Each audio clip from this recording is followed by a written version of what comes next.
estados. Asimismo, están también los organismos. ¿De qué depende para que el Estado tenga su personería, su capacidad jurídica? Necesita de un gobierno, necesita de una organización, necesita de la población, hemos visto, ¿no es cierto? Y que tiene que tener un fin social. Ahora vamos a analizar los organismos internacionales, que es el segundo sujeto internacional.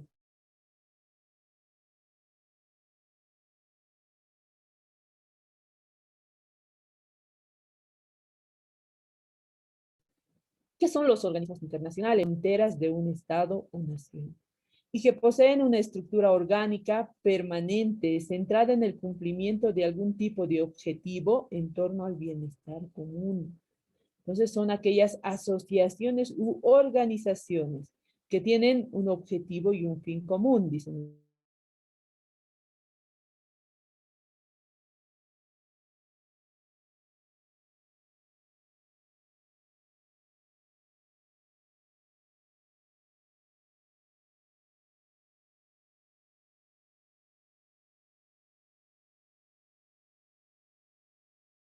Esto, lo mismo que en materia humanitarios, integracionistas.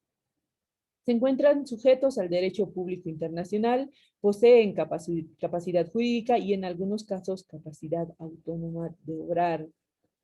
Entre ellos podemos encontrar el Banco Mundial, el BME, la Organización de las Naciones Unidas, el Banco Internacional de Reconstrucción y Fomento, el Banco Interamericano de Desarrollo, el Fondo Monetario Internacional, la Organización Mundial del Comercio, la Organización para la Cooperación y el Desarrollo Económico.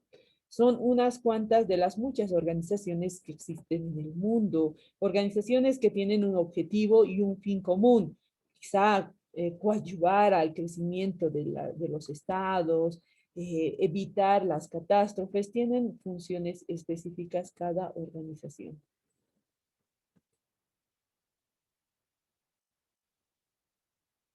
Existen diferentes formas de clasificar los organismos internacionales, algunas de ellas propuestas por la Organización de las Naciones Unidas en base a su naturaleza y el modo en que se constituyen. Generalmente esto significa distinguir entre los que poseen representación del Estado y las que no.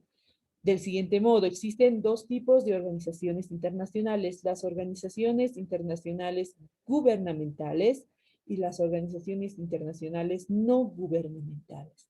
Las organizaciones internacionales gubernamentales son aquellas conformadas por diversos estados que se comprometen a cooperar y adherir las líneas de la organización a través de emisarios que hablan en su nombre frente a sus socios o asociados, por ejemplo, la Organización de las Naciones Unidas. ¿Ya? Es una organización internacional gubernamental. Así también se encuentran las organizaciones internacionales no gubernamentales, que son aquellas que están conformadas por los estados, que no están conformadas por los estados, sino por actores privados, que estos se agrupan en razones humanitarias, ecológicas, sin fines de lucro. Entre ellas están, por ejemplo, la Acción contra el Hambre, la Cruz Roja Española, Proyecto de Vida Niño, instituciones, asociaciones que llegan a diferentes estados para colaborar, para ayudar o evitar el sufrimiento de esos estados o de esas naciones que se encuentran en estado de pobreza y de vulnerabilidad. ¿Ya? Funciones de los organismos internacionales. Las organizaciones internacionales pueden cumplir determinadas funciones de acuerdo al espíritu al que obedecen y las necesidades puntuales de sus estados miembros, procurando siempre una acción concertada, aunque a veces unilateral. Y en torno al bien común, algunas de sus funciones pueden ser resolución pacífica de disputas, regulación conjunta del desarrollo científico-tecnológico, la lucha contra la pobreza, limitar el poder de los estados, propiciar acuerdos económicos. ¿A qué se refiere la resolución pacífica de las disputas? A través de las organizaciones internacionales se puede realizar la mediación en ocasión de conflictos, por ejemplo, para evitar la guerra, establecer un comité de veedores en situaciones críticas, servir de espacio neutral para el debate, ¿no? Entonces, a través de los organismos internacionales se puede evitar una catástrofe o puede evitar que esta organización ingrese como mediador cuando dos estados entran en conflicto. Regulación conjunta del desarrollo científico y tecnológico. De vez en cuando se hace necesario debatir los alcances de una tecnología o saber y poner normas para la protección de la humanidad o para conservar cierto talento ético de un descubrimiento puntual. Es decir, los organismos internacionales apoyan el desarrollo científico y tecnológico de los estados. Entonces, si ven que un estado no tiene un avance tecnológico, está retrotraído su estado, entonces los organismos internacionales a través de los estados que tienen la posibilidad de coadyuvar, de colaborar de forma científica, tecnológica, llega ayuda de otros estados para que este estado surja a nivel tecnológico. Lucha contra la pobreza. Los organismos internacionales tienen la obligación de cooperación económica y ayuda humanitaria. Se pueden efectuar de manera conjunta y coordinada para lograr mayores resultados en caso de desastres naturales, crisis humanitarias o secuelas de guerra. Saben ustedes que a través de los organismos internacionales, los estados más pobres, las sociedades más vulnerables como África, Asia, reciben ayuda humanitaria, llegan alimentos desde el exterior para que pueda coadyuvar al estado en el que se encuentran de su hambruna, ¿no es cierto? No sé si están al tanto. Entonces, los organismos internacionales coadyuvan también a esos estados y sociedades que se encuentran en estados de vulnerabilidad. Limitar el poder de los estados a través de los organismos internacionales. Estos realizan la vigilancia conjunta de los estados miembros que se comprometen a adherir ciertos códigos políticos y humanitarios, ya que en caso de violarlos podrían ser sancionados por la organización. Les he dicho y les he repetido 2 o 3 veces, ¿no es cierto? Los estados no pueden incorporar en sus códigos, incorporar en sus leyes penas que vayan a vulnerar. ¿Se escucha? Sí, se Sí, escucha. pero antes estaba cortando, ahora está bien. ¿Qué hacemos? Sigamos, me faltan dos vías dispositivas y acabamos este tema. Entonces, a través de las organizaciones internacionales, se puede mitigar el sufrimiento de la población, dicen, ¿no es cierto? Como evitando que los estados impongan en sus leyes delitos de lesa humanidad. Les he dicho, no se puede incorporar en un estado la pena de muerte, siendo que este estado ha firmado un tratado y un acuerdo en el que va a prevalecer el derecho a la vida. Sí, habíamos dicho también que existen estados que no forman parte de los tratados, convenios, no han firmado, como Corea del Norte, en el cual sí está interpuesta la pena de muerte a ciertos delincuentes, ¿no es cierto? Entonces, a eso se refiere limitar el poder de los estados. Propiciar acuerdos económicos para impulsar el desarrollo conjunto regional mediante el libre mercado entre regiones o pactos económicos de diversa naturaleza. Entonces, conforme establece la Organización de las Naciones Unidas, los organismos internacionales, se han firmado tratados de acuerdos y para exportar e importar productos de diferentes estados, para coadyuvar al desarrollo económico de cada región. Listado de organismos internacionales. Entre los organismos internacionales más conocidos podemos encontrar la Organización de las Naciones Unidas, la Organización Mundial del Trabajo, el Banco Mundial, que ya lo habíamos dicho, la Organización de las Naciones Unidas para la Educación, Ciencia y Cultura, la Organización Mundial de la Salud, la Organización Mundial del Comercio, el Fondo Monetario Internacional, Organización de los Estados Americanos y el Banco Interamericano de Desarrollo.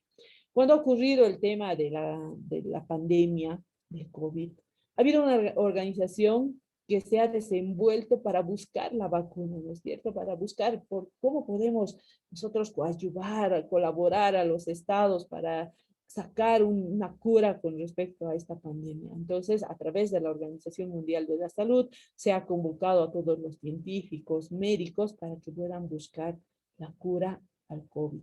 No hay cura, dijeron, ¿no es cierto? No hay una cura para esta pandemia. Sin embargo, han encontrado vacunas para prevenir el contagio. Ojo, esto a través de qué organización? La Organización Mundial de la Salud.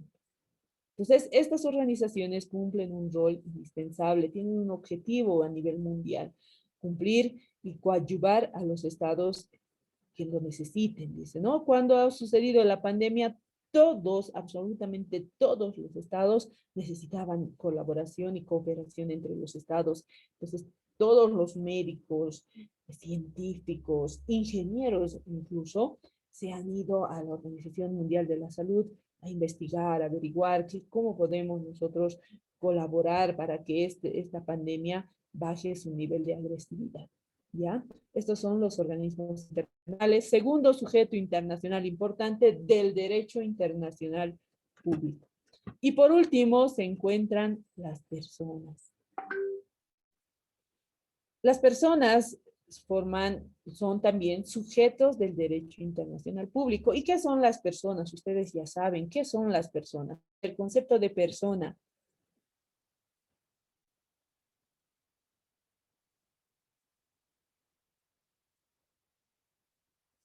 Maribel, Icona Loza.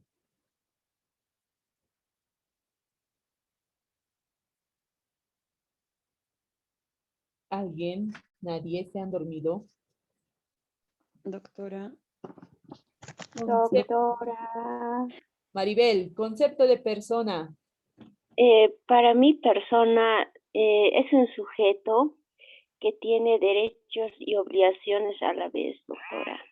Muy bien. ¿Qué más? ¿Cuándo una persona adquiere personalidad? Vamos a hacerlo. Desde el nacimiento, doctora. Exacto. ¿Cuándo pierde su personalidad? Cuando muere, doctora. Muy bien. ¿Qué es un ente?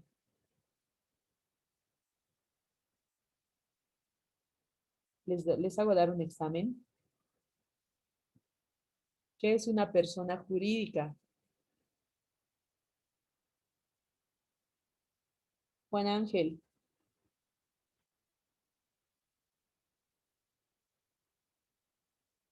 Aspi. ¿Dónde está?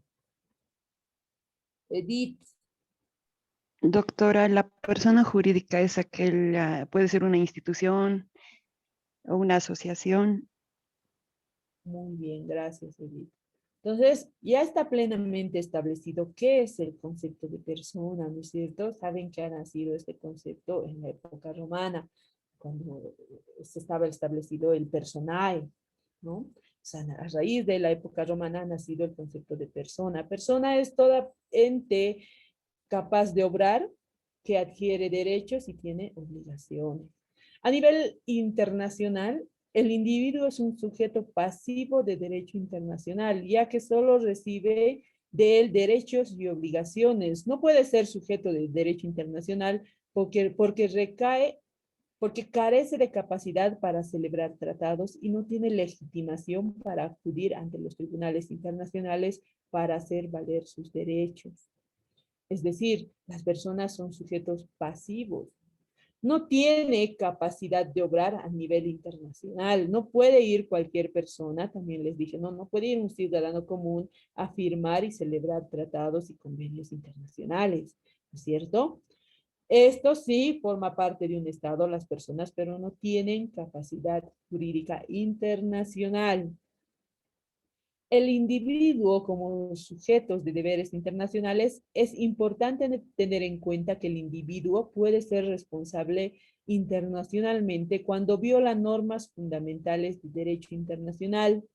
Son actos ilegales de violencia que pueden ser cometidos en el marco, en el mar, en el espacio aéreo, terrestre, etc. Los únicos sujetos que pueden cometer estos actos son las personas físicas, los individuos, pero los estados están autorizados por el ordenamiento internacional a detener a los infractores. Es decir, si bien eres un ciudadano, una persona, un sujeto pasivo, eso no te limita a que incumplas o cometas actos ilegales en otros estados.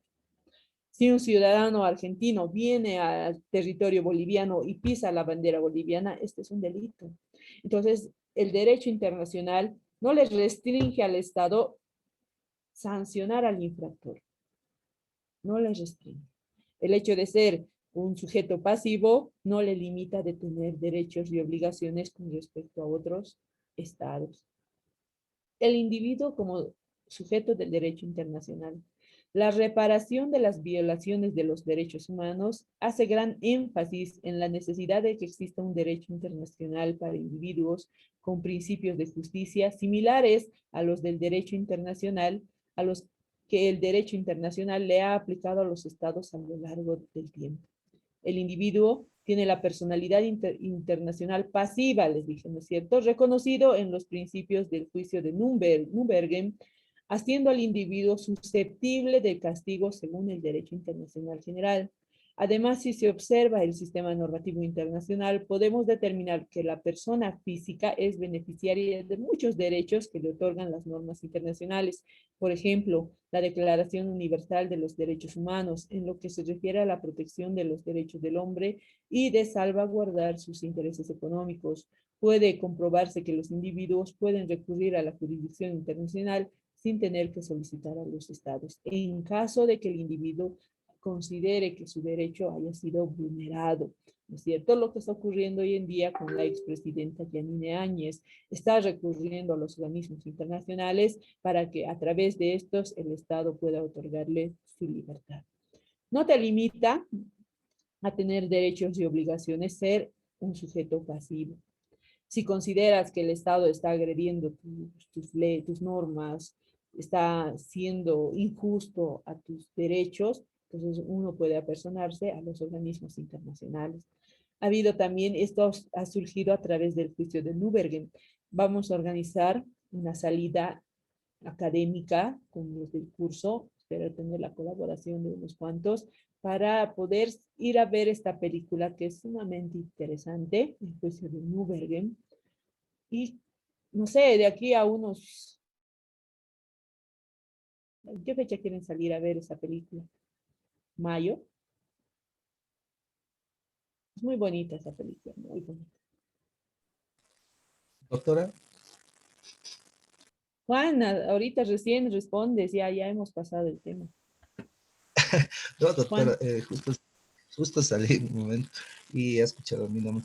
Perdón, sí quería hacerle una pregunta que ya que he estado justamente en la diapositiva, si no me recuerdo, era la 18, si me acuerdo, en el listado de organismos internacionales, creo que son 10 organismos, creo, si no me equivoco, 10 organismos, hasta donde tengo entendido, doctora, en el mundo en sí, en el planeta, no sé si son 196, 97 o 98 países en sí, que engloba en todo el país. Ahora, yo digo, si la base fundamental del derecho internacional son los tratados internacionales, ahora, ¿qué pasa con estos países que no están incluidos en estos organismos internacionales? No sé si es el caso de África, ¿no? No sé, todos somos, creo que todos vemos o estamos viendo lo que es la realidad de África. ¿Qué pasa con ellos? ¿Quién los defiende? ¿Quién los ampara? Para, no sé, cómo se los podría ayudar a estos países que no están incluidos en los organismos internacionales, doctora. ya creo que esa pregunta ya había respondido, ¿no es cierto? Si bien es cierto que existen tratados, convenios internacionales, no todos los estados están obligados a firmar estos, ¿ya? No todos los estados. Pero eso no quiere decir que los organismos internacionales no manden ayuda a esos estados en indefensión. No quiere decir eso. Que estos estados no hayan firmado un tratado no significa que los organismos internacionales no gubernamentales ingresen a ayudar a estos estados. No significa eso. Es por eso que esta organización siempre está en pro de la humanidad, de coadyuvar al desarrollo económico, social. No van a decir, ¿no? A ver, veremos si es que usted, Estado, ha firmado este tratado para que nosotros vayamos a ayudarle. No, porque en todo caso no tendría sentido dichas organizaciones internacionales, ¿no? Es decir, a ver, para que entiendan ustedes, ha salido el Seguro Universal de la Salud a nivel nacional. Obviamente, los han obligado a todos los ciudadanos a irse a inscribir a los centros de salud. Sé que ha ocurrido, por ejemplo, que cuando van algún herido a un centro de salud y verifican que no está inscrito en el SUS, no le atienden. ¿No es cierto? Pero no debería ocurrir porque todos los ciudadanos deberíamos tener acceso a ese seguro universal, estemos o no estemos inscritos en él. Y eso ocurre con los organismos internacionales. Tienen que colaborar a estos estados como África, como Asia, que están en situaciones muy lamentables, tienen la posibilidad y tienen la capacidad de acceder y lo hacen, sin verificar si estos forman parte o no de un tratado o convenio. ¿Ya? Esto me refiero a los organismos internacionales no gubernamentales. Cuidado también diga, ¿no? Si bien estos estados que no han firmado un tratado entran en conflicto y quieren presentar una demanda a la Corte Interamericana de Justicia, van a verificar en esos casos si los estados forman parte de tratados y convenios. Ahí sí van a verificar. Pero cuando se trata de ayuda humanitaria, la ayuda va a llegar, esté o no esté su firma dentro de los tratados, por si acaso. Entonces, habiendo analizado el derecho internacional, hemos visto desde un principio qué es el derecho internacional, cuál es el fin del derecho internacional, hemos analizado la fuente principal del derecho internacional, que son los tratados, y los sujetos internacionales, los estados, las organizaciones internacionales y las personas. Hasta ahí tenemos un avance de 4 temas, ¿no es cierto? ¿O me equivoco?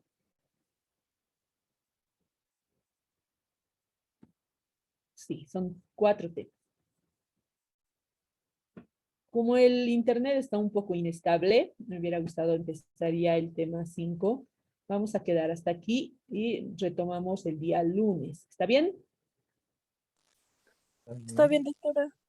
Vayan eligiendo sus temas para los grupos, porque no está anotado todavía sus temas en la nómina que me han enviado. Entonces vayan eligiendo para la siguiente semana. Ahí quedamos. Vayan a almorzar, algunos quizá a desayunar. Buenos días, buenas tardes, que tengan un buen resto de jornada. Hasta luego. Hasta luego, doctora. Hasta luego, doctora. Hasta luego, doctora.